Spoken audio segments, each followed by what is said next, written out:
guys, it's Emma, and I'm back today for you with another video. And you may notice two things about today's video, okay? One, the obvious change in location. I've actually started college, and this is my apartment.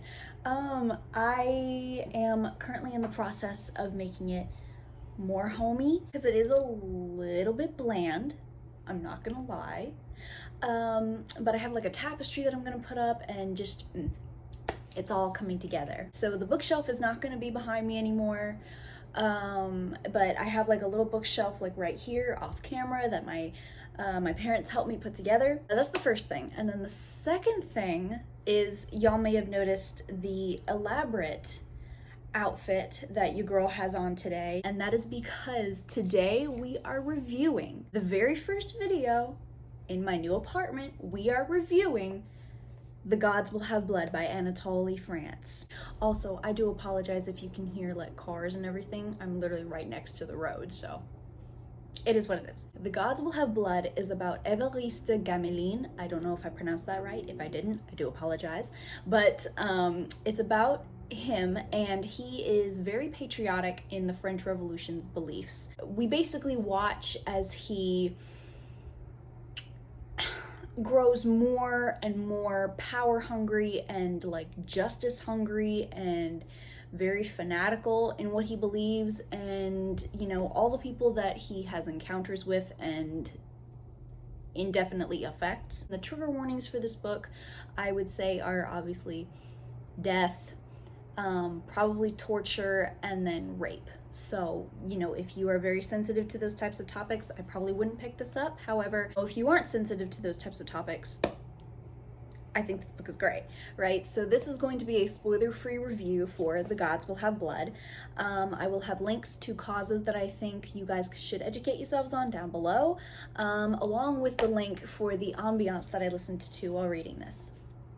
So before we start, what I want to know is, since this is a historical fiction novel, or at least a novel set during historical times, what is y'all's favorite historical novel? Please tell me down below, because it's probably one of my favorite things to read about, considering I'm a history buff. So with that being said, let's get right into it.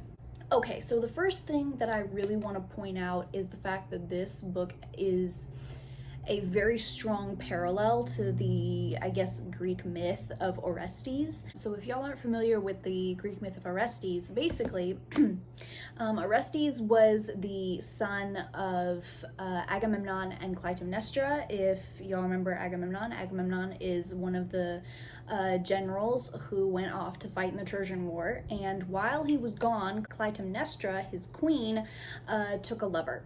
And I don't really know how you pronounce his name, Aegisthus.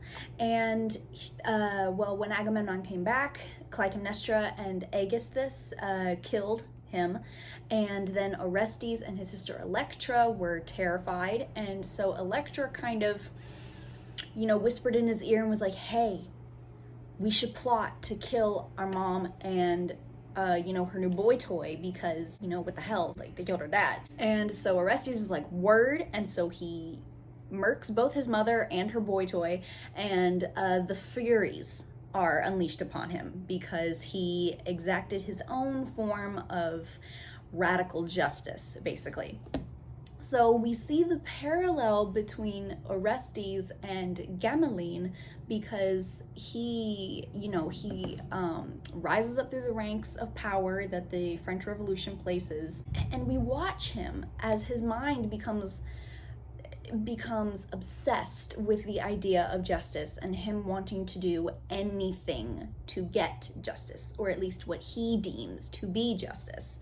And the myth of Orestes is mentioned frequently throughout this book, because Gamelin is an artist and he's painted like a picture of Orestes and Electra. And I don't know, I am a big fan of parallels. I love parallels.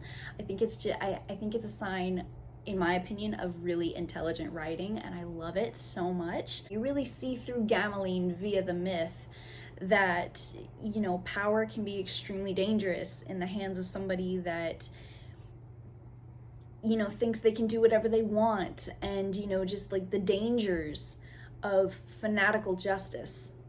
Now, like I said in the beginning of the video, this is a historical novel. I don't know if it's historical fiction.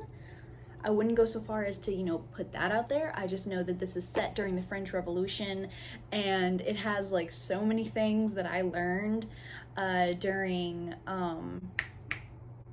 AP European History. I loved that class. That was one of my favorite classes that I ever took in high school. And I saw so many people that I'd known and that I'd researched about. I mean, you see Robespierre and his eventual downfall. You see Marat and his assassination. And then you also see Marie Antoinette herself and her eventual death. So if you're a history buff, or just specifically love learning about the French Revolution, I would definitely pick The Gods Will Have Blood up, because it's just such a deep dive into not only the French Revolution, but how it affected the people. Obviously, it affected, the people that it brought down, the aristocrats, the monarchy, everything like that. But it also shows you how the people themselves, kind of get sick of it. And they're like, okay, maybe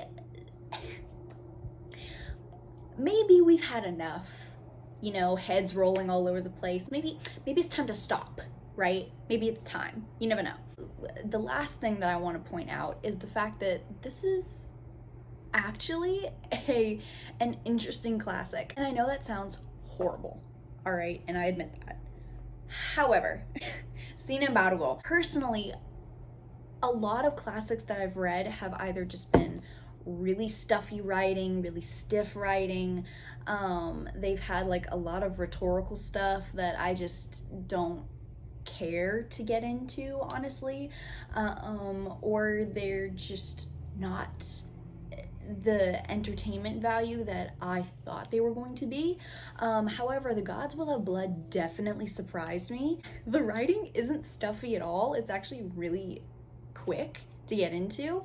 It's actually funny. Like, at some points there are some things that the characters that the characters will say that are just like, girl, and then at other points it's like like these are unexpectedly realistic characters that I wouldn't expect from a classic piece of literature, which maybe, goes to show my lack of reading classic literature. However, it is what it is, right? So I think if you want to start getting into classic literature, I would put this out there as a good starting point, just because it is really short, and in my opinion, it's really easy to get into. So you guys, I would give The Gods Will Have Blood by Anatole,